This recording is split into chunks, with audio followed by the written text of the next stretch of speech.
میرے نبی پاک علیہ الصلوۃ والسلام کے غلام حضرت عارف بن عبداللہ رضی اللہ تعالیٰ عنہ فرماتے کلمہ پڑھنے سے پہلے ایک دفعہ ہمارا سارا قبیلہ تجارت کے لیے نکلا تھا، اور اس وقت منظر یہ ہوتا تھا کہ ہم اپنی عورتوں کو بھی ساتھ لے جاتے تھے۔ 6 مہینے سفر کرنا ہوتا تھا، اونٹ گھوڑے ہم بیچا کرتے تھے، عورتیں بھی ساتھ رہتی، کھاتے بھی پکاتے بھی۔ کہتے ایک سفر سے ہم واپس آ رہے تھے تو مدینے کے باہر صحرا میں ہم نے پڑاؤ کیا، اکیلے رسول پاک صلی اللہ علیہ وسلم، کہتے نبی پاک تنہا اکیلے۔ حضور نہ سیر کرتے کرتے ہمارے قافلے کے پاس سے گزرے، خیمے لگے تھے، پڑاؤ کیا، محبوب تشریف لے آئے۔ کہتے حضور سید عالم صلی اللہ تعالی وسلم تشریف لائے، کوئی قبیلے میں سے قافلے میں سے حضور کو جانتا نہیں تھا۔ ایک سرخ رنگ کا اونٹ تھا ہمارے سردار کا جو بکنے سے رہ گیا تھا، بڑا خوبصورت۔ کہتے نبی پاک کو پسند آ گیا۔ حضور پوچھنے لگے تم کون ہو؟ کہا جی مسافر ہے۔ کہاں سے آئے ہو؟ فلاں جگہ سے آئے ہیں۔ کس لیے آئے ہو؟ ہم تجارت کی غرض سے نکلے۔ اونٹ بیچو گے؟ بیچنا ہے۔ کتنے کا سودا طے ہوا؟ اس نے کہا اتنے لینے، حضور نے کہا اتنے دینے، اب بات طے ہو گئی۔ کہتے ہیں لگام حضور نے پکڑی اور فرمانے لگے وہ سامنے میرا شہر ہے جس کا نام مدینہ، وہ میرا شہر ہے، میں ابھی مدینے جاتا ہوں، اپنے غلام کو بھیجتا ہوں اور تمہیں آ کے نہ قیمت دے جاتا ہے۔ محبوب گھوڑے کی لگام تھا، اونٹ کی لگام تھا، میں نکیل تھا، میں اونٹ تھا سرخ رنگ کا۔ حضور لے کے جب نکلے نا، تھوڑا سا چند قدم آگے گئے تو ان میں سے ایک شخص بولا، کہنے لگا سردار آپ سیانے لوگ ہیں، سمجھدار ہیں، اس شخص کا نام پوچھا آپ نے؟ قبیلہ پوچھا ہے؟ ایڈریس کا پتہ ہے؟ پتہ ہے کہاں رہتا ہے؟ اتنا قیمتی اونٹ دے دیا۔ وہ سردار بھی کہنے لگا، سارے کہنے لگے یار ان کی باتوں میں اتنی لذت تھی، ان کے گفتار و رفتار اتنی باوقار تھی، مزیدار تھی کہ ہوش ہی کوئی نہیں رہا۔ بھئی ہم پرانے تاجر ہیں، کبھی اس طرح کا سودا کیا ہی نہیں جس طرح کا آج ہو گیا۔ اوہو واقعی کچھ نہیں یاد رہا، کوئی سمجھ نہیں آئی۔ وہ ابھی نظر آ رہے، ایک آدمی دوڑ کے جاؤ، دوڑ کے اور جا کر کے نا ان سے کہو، بڑی جائز بات ہے، وہ ناراض بھی نہیں ہوں گے۔ ان سے ایک شخص کہو کہ بھئی اونٹ دے جاؤ، پیسے لے آنا اور اپنا مال لے جانا، دوڑ کے جاؤ۔ ایک شخص دوڑنے لگا تو سردار کی بیوی خیمے کے اندر تھی، پردے کے پیچھے سے بولی، کہنے لگی خبردار کوئی پیچھے نہ جائے، اگر پیسے مل گئے تو ٹھیک ہے، نہ ملے تو میں دے دوں، کوئی پیچھے نہ، کوئی نہ جائے پیچھے۔ سردار کہنے لگا تو جانتی ہے؟ کہنے لگی نہیں۔ کہا گارنٹی کیوں دے رہی ہے؟ تو کہنے لگی تم نے ان کا چہرہ نہیں دیکھا؟ تم تو سودے کر رہے تھے، میں پردے کے پیچھے سے دیکھ رہی تھی۔ پیر مہر علی شاہ صاحب کو کسی نے کہا تھا نبی پاک کا حلیہ بیان کرے، بتائے حضور کے کان مبارک کیسے تھے، آنکھیں کیسی تھی، ناک مبارک کیسی تھی، بینی مبارک کیسی تھی۔ تو پیر مہر علی شاہ صاحب کہنے لگے کوئی مثل نہیں ڈھولن دی، کہنے لگے مجھ سے نہیں بیان ہوتا حضور کا حلیہ، کوئی مثل نہیں ڈھولن دی، تو چپ کر مہر علی، ایتھے جا نہیں بولن دی، بس کر، تو بیان کر سکتا ہے اتنی طاقت۔ اعلیٰ حضرت نے کہا لم یاتی نذیر کپی ناظر مثلے تو نشد، پید آ جانا۔ کہا حضور مثال تو تب آپ کی بنے گی نا، کوئی آپ کی طرح کا پیدا تو ہوگا، تبھی مثال بنے گی، تو جب ہوا ہی نہیں تو مثال کیسے بنے گی؟ کہنے لگی کوئی نہ جائے، نہ پیسے آئے تو میں دے دوں گی۔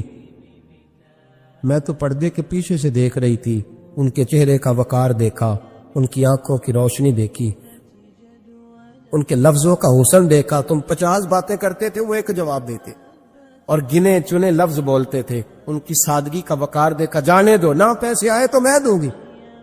کہتے حضور گئے، تھوڑی دیر کے بعد ایک کالے رنگ کا حبشی غلام آیا، پیسے بھی پکڑے اور اپنی چادر میں نا کھجورے باندھ کے تو پیچھے ڈالی ہوئی، اور دیہاتی لوگ پیچھے نہیں ڈال لیتے، کھجورے ڈال کے پیچھے۔ کہتے ہیں وہ آئے اور ان کی آنے کا انداز بھی بڑا نرالا تھا۔ کہتے ہیں وہ جھومتے جھومتے اللہ کا ذکر کرتے، اللہ الصمد کرتے پہنچ گئے، اور آگے کہنے لگے تم سے میرے نبی نے اونٹ خریدا؟ تم سے؟ کہا ہم سے خریدا ہے۔ کہنے لگے یہ تمہارے پیسے؟ اور پھر چادر کھول کے صحرا پہ بچھا دی، کہنے لگے یہ تمہارے پیسے، اور کھجورے کھاؤ، میرے نبی نے تحفہ بھیجا ہے، کھاؤ، حضور نے تحفہ بھیجا ہے۔ تو وہ سردار کی بیوی اوٹ ہٹا کے کہنے لگی وہ کالے رنگ کے اکشی گلاب انہیں کھجوریں کھلا، اور مجھے اس عزت والی ماں کا نام بتا جس کے گھر میں ایسا لال پیدا ہوا، انہیں کھجوریں کھلا، اور مجھے اس عظمت والے باپ کا نام بتا جس کے گھر میں ایسا پھول کھلا ہے، وہ قبیلہ تو بتا تو صحیح، وہ کون تھے؟ 2 گھڑیاں رکے ہیں پر خوشبوئی پھیل گئی ہے، رنگ ہی بدل گیا، تار کوئی مثل نہ ڈھولن دی، تو چپ کر مہر علی ایتھے جا نہیں بولن دی۔ ایک روایت میری نظر سے گزری، اور کیا ہی انداز ہے، امام زرقانی نے لکھی، ایک صحابی ہیں حضرت ابو قرصافہ رضی اللہ تعالیٰ عنہ، حضرت ابو قرصافہ رضی اللہ تعالیٰ عنہ فرماتے میں چھوٹا تھا، میری اماں اور میری خالہ مجھے ساتھ لے گئی، میں نے کہا کہاں جانا ہے؟ کہنے لگے آؤ نبی پاک کا کلمہ پڑھنے جانا ہے، پڑھیے درود شریف صلی اللہ، سارے پڑھیے، پھر پڑھیے ایک دفعہ صلی اللہ تعالی علیہ، حضور کا ذکر ہو تو فوراً درود پڑھنا چاہیے۔ نبی کریم علیہ السلام کی بارگاہ میں نا میری خالہ اور میری اماں دونوں مجھے ساتھ لے گئی کلمہ پڑھنے، کہتے ہیں جب ہم حضور کی بارگاہ میں پہنچے، کلمہ پڑھا، واپس آئے تو میری اماں اور میری خالہ آپس میں بات کرنے لگی، میری خالہ کہنے لگی تو نے دیکھا ہے ان کا بولنا کتنا مزیدار، میری خالہ کہنے لگی تو نے تو وہ دیکھا لیکن وہ جو غلام آیا تھا اس کے ساتھ ان کا رویہ کتنا پیارا تھا، تو نے دیکھا جب وہ کھانا کھا رہے تھے تو پہلا خیال انہوں نے ہمارا کیا، بار بار وہ ان کا ذکر کرتی، کہتے آپس میں حضور کی شانیں بیان کرتی، میری اماں بھی میری خالہ بھی۔ بالآخر بات لمبی ہو گئی تو میری اماں بولی، کہنے لگی بس کر، ہم کتنی عظمتیں بیان کریں گے، مجھے تو 3 باتیں سمجھ میں آئی ہیں۔ کتنی؟ 3 باتیں مجھے سمجھ میں آئی ہیں۔ کہا وہ کیا؟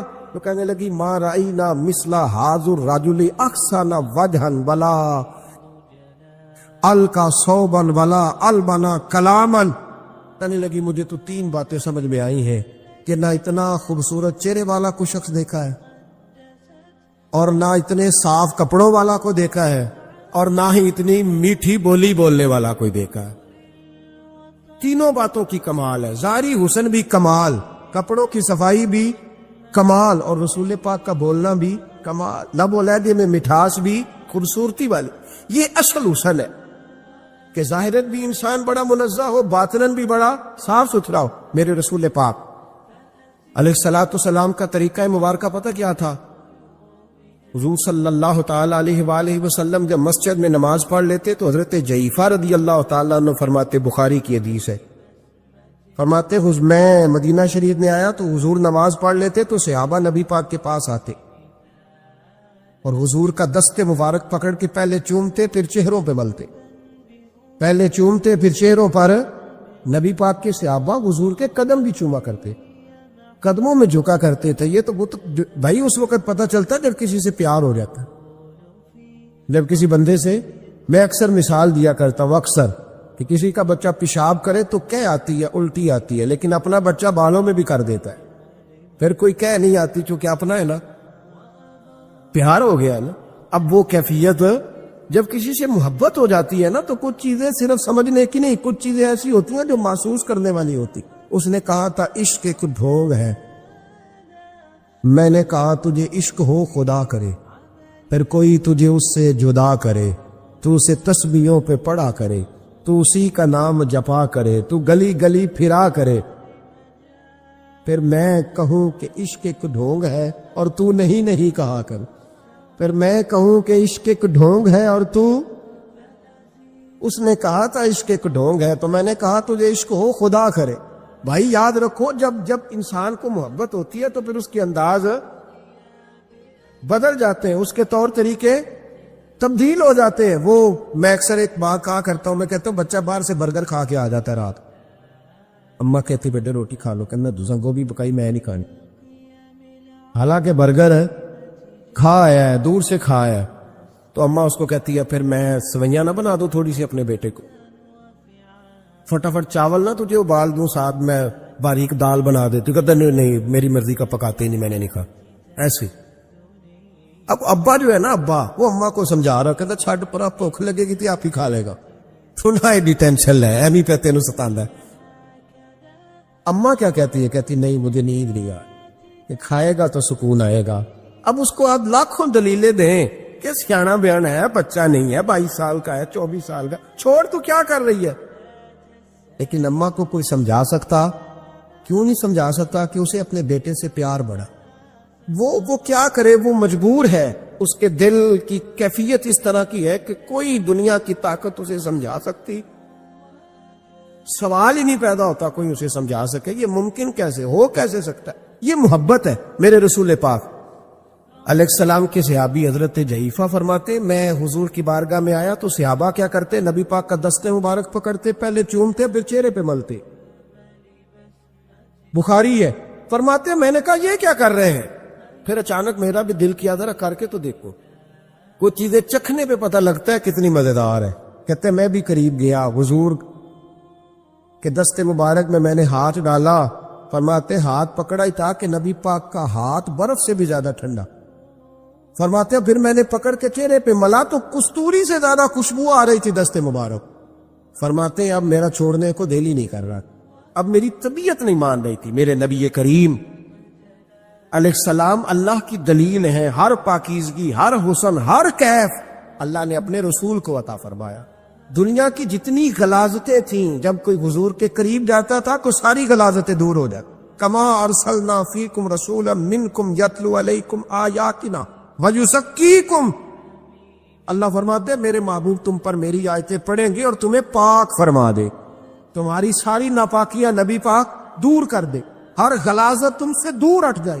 ایک صحابی ہے حضرت شیبہ بن عثمان رضی اللہ تعالی عنہ، وہ کہتے ہیں میرے والد کو اور میرے چچا کو مسلمانوں نے احد میں قتل کر دیا تھا. میرے دل میں بڑا غصہ تھا، بڑا جلال تھا کہ کبھی مجھے موقع ملے تو میں بدلہ لوں گا. کہتے فتح مکہ کے بعد نبی پاک علیہ السلام حوازن کی جنگ کے لیے نکلے. مجھے پتا چلا حضور جا رہے ہیں تو میرے اندر شعلے بھڑک رہے تھے انتقام کے. روز میں منصوبہ بندی کرتا، پلاننگ کرتا کہ کسی طریقے سے میں ان تک پہنچوں گا اور بدلہ لوں گا. کہتے ہیں نبی کریم علیہ السلام نہ حوازن کے لیے پہنچ چکے تھے. فرماتے میں بھی جنگ میں جا کے شریک ہو گیا اور میں نے طریقہ اس طرح کا اختیار کیا کہ کسی طریقے میں حضور تک پہنچ جاؤں. سمجھ آ رہی ہے میری بات کی؟ نبی کریم علیہ السلام تک کسی طریقے پہنچ جاؤں. فرماتے ہیں لڑتے لڑتے، لڑائی کے دو طریقے ہوتے تھے.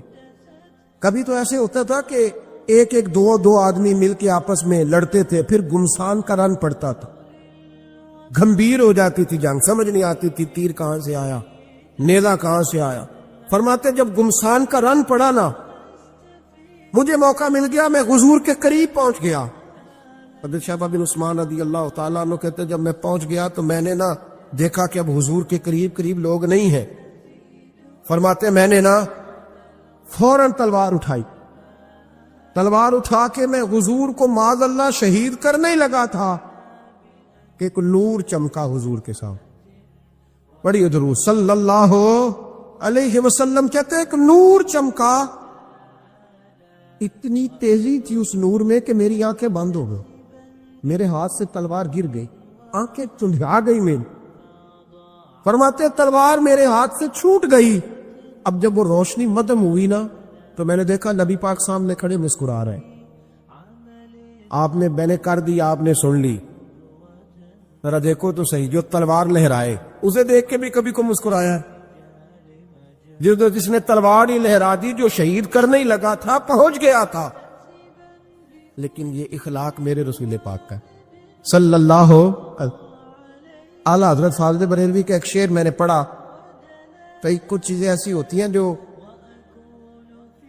بس نا وہ آتی تو سامنے ہیں لیکن وہ اتنا لطف دے جاتی ہیں کہ ٹھنڈا ہو جاتا ہے مزاج. رات کو میں شعر پڑھ رہا تھا اعلیٰ حضرت کا فاضل بریلوی رحمت، اور میں نے شعر پڑھا تو مجھے اچھا لگا سنانا. ایک دوست کو میں نے فون کیا، میں نے کہا یار ذرا شعر تو سن لے. یہ پہلی دفعہ نظر سے گزرا ہے، ابھی سیدھا سادہ لیکن روح تک اتر گیا. اعلیٰ حضرت فرمانے لگے نبی پاک کے بارے میں، فرمانے لگے سیدھی سیدھی روش پر کروڑوں درود. سیدھی سیدھی روش پر بالکل سیدھی ہے حضور کی باتیں، کسی پیچیدگی کی ضرورت نہیں. کہنے لگے سیدھی سیدھی روش پر کروڑوں درود، سادی سادی طبیعت پہ لاکھوں سلام.